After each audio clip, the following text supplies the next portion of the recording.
welcome to Mahali Mzuri. Thank you. So I'm here with Tan Breedveld, the General Manager of Mahali Mzuri, Richard Branson's hot new property in Kenya.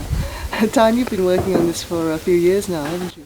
Absolutely. I've been out here about 5 years now, working on the bigger conservation project that's going on behind the scenes with the property here as well.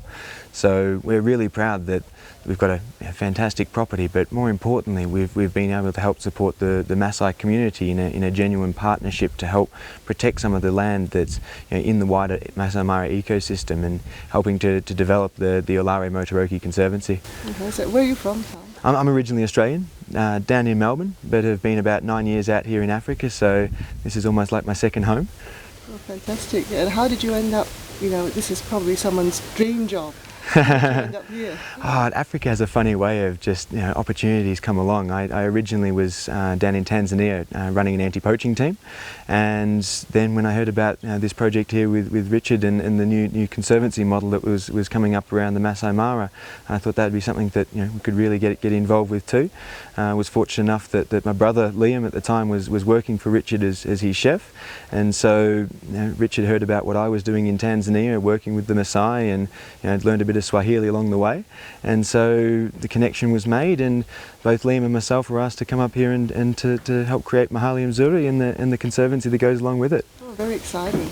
So when I first walked into the property, I thought, wow, the design's just amazing. So can you tell us a little bit about the design and who the designer is? Well, the designer for the camp is a guy called Jan Allen with a company called By Design, and Kenyan company, and all the people who worked on the project here, all Kenyan contractors, and I think the property here is a real testament to Kenyan ingenuity and Kenyan construction methods in a remote bush environment.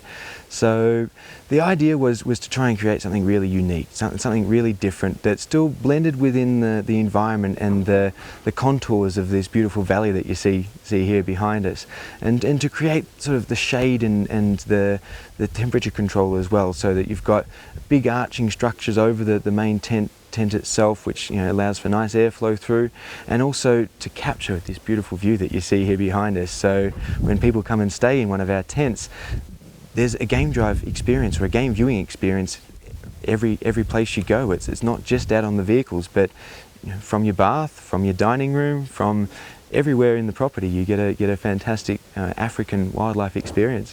You can hardly call it a tent, come on. It's a canvas roof. It is still a tent. We've certainly tried to push the boundaries on what a tented camp can be, and I think that's one of the exciting things about this project, is to really push the boundaries and see where a tented camp can go. Yeah, and the materials, are they all local? Yeah, most of the materials we've used here are local. All the timber decks are from plantation cypress. We've made sure that we haven't been out there sort of cutting down any East African native hardwoods. The tents were all designed and have all come together here within Kenya. We didn't actually do a prototype. We did first prototype here on the ground, and that was a bit of a nerve-wracking moment, making sure everything could come together, and it was millimetre perfect every step of the way. So the teams that worked to really construct this place can be really proud, and have really shown what Kenya can do from a construction perspective. And where are we? We're now in Olare Motoroki Conservancy, which is just on the edge of the Masai Mara National Reserve, and we're in the greater Masai Mara ecosystem. And what's taking place just over the hill behind us right now is the annual migration, and so that's where you get sort of 1.5 million wildebeest and zebra all making the migration up from Tanzania up into the Masai Mara ecosystem, and that's where you get a lot of those magnificent river crossings and magnificent game sightings all coming through this wider area. So we're just north of the Tanzanian border. This ecosystem carries on down into the Serengeti ecosystem, and it really is one of the highlight areas in all of Africa. Right, so you're not actually in the Masai Mara Game Reserve, you're a conservancy that adjoins the Masai Mara. Can you explain that concept a bit? Absolutely. The Masai Mara Reserve itself is about 1,500 square kilometres, and that's a fairly sort of tight reserve area, but the Masai Mara ecosystem is a much wider space, and the animals certainly don't know the difference between the borders, and the ecosystem has some magnificent places to offer. And I think the big distinction between the conservancies themselves and the Masai Mara Reserve is that the conservancies are all owned by the Masai people themselves. And so we're in a direct business partnership with a lot of the Maasai landowners and community members out here to make sure that the benefits of tourism on this land and the benefits of proper management and proper conservation on this land has a direct impact on the livelihoods of the local community as well. So we look at it as a three-way sort of partnership where commerce and community and conservation are all really benefiting from a sustainable program on this land. Mm-hmm. And you said earlier that you were working on this project for the last 5 years. What were some of the challenges to get it up and running? Well, whenever you're working with a big group of local people, there's a lot of relationships that need to be developed along the way. You can't just come in and change things overnight.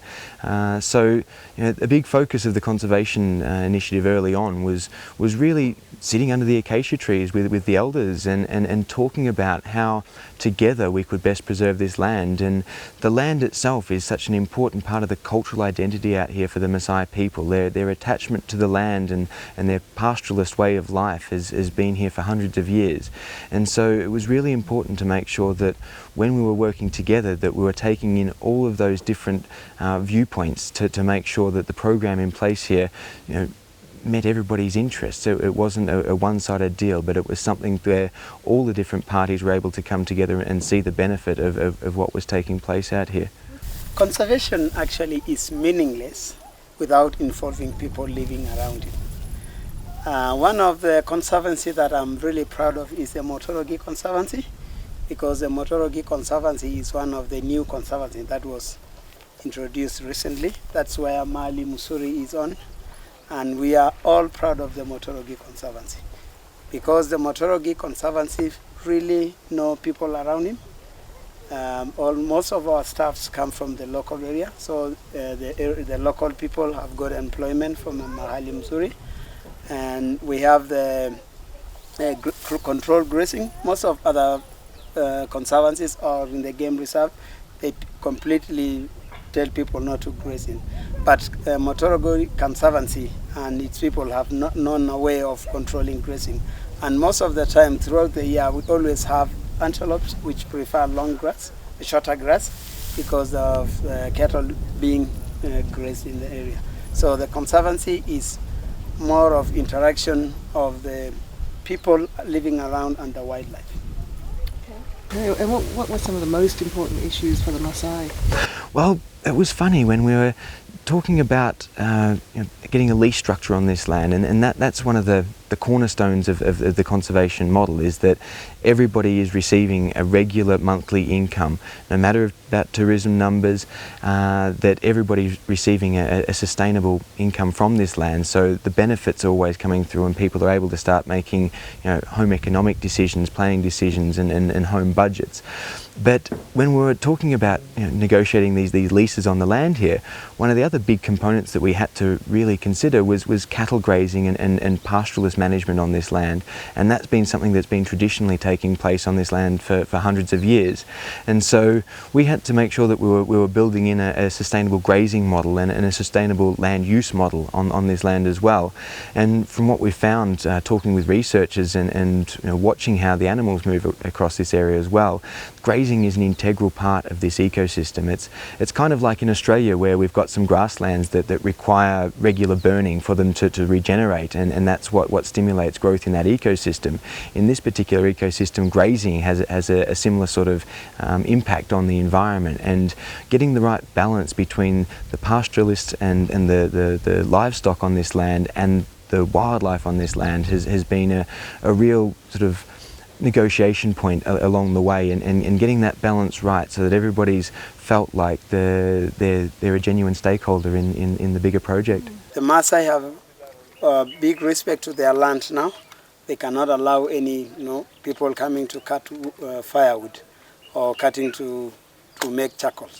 So it's because of the conservancies that has made that a success. The Mahali Mzuri, which live in the conservancy, also do help people around it. There is some schools that they fund.